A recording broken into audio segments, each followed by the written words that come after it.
Почетничко везило.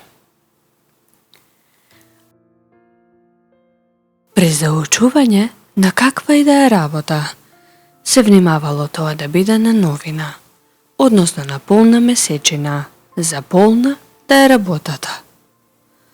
На полна месечина се започнувале многу работи, бидејќи тогаш се одело добро и се завршувало успешно.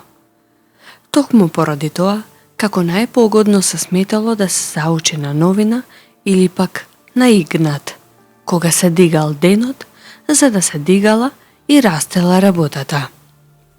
Спротивно на ова, се пазело да не се започнува со никаква работа на погибеж, односно да не се заучувало со везење, оти ке се загубел умот, а везот ке се кинел. На обични денови се заучувало во понеделник, среда и четврток, додека во вторник, петок, сабота и недела не се заучувало.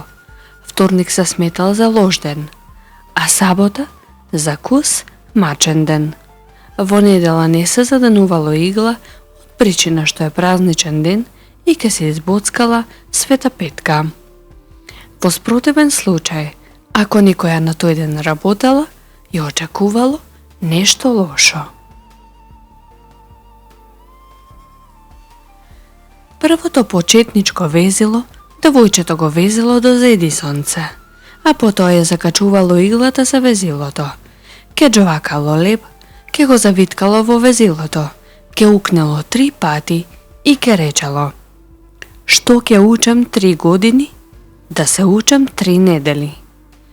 Или пак: "Сонце зајде, мене умот во везот."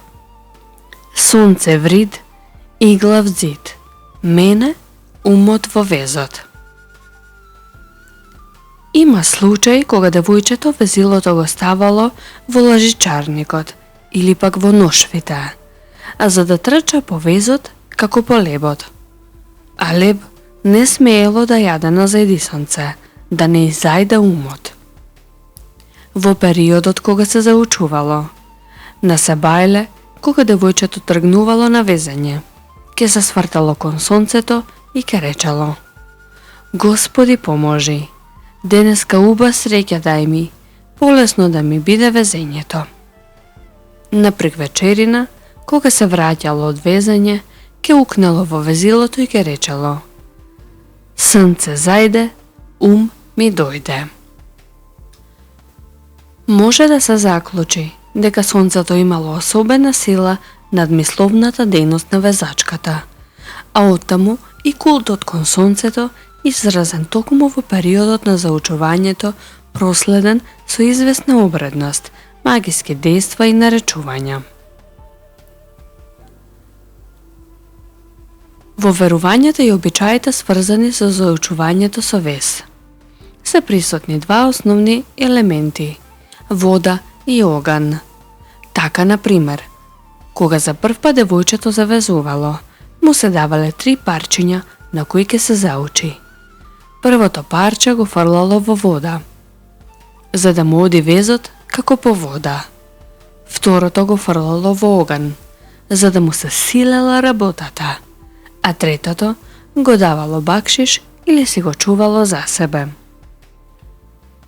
Според еден пример од 19. век од Скопје, што го наведува Кузман Шапкарев, за време на заучувањето со вез, девојчето во раце држало гергев и со боси нозе стапнувало во леген со вода. На 4 места од гергевот се запалувала борина, а на обтегнатото бело платно од гергевот се поставувала китка цвеќе.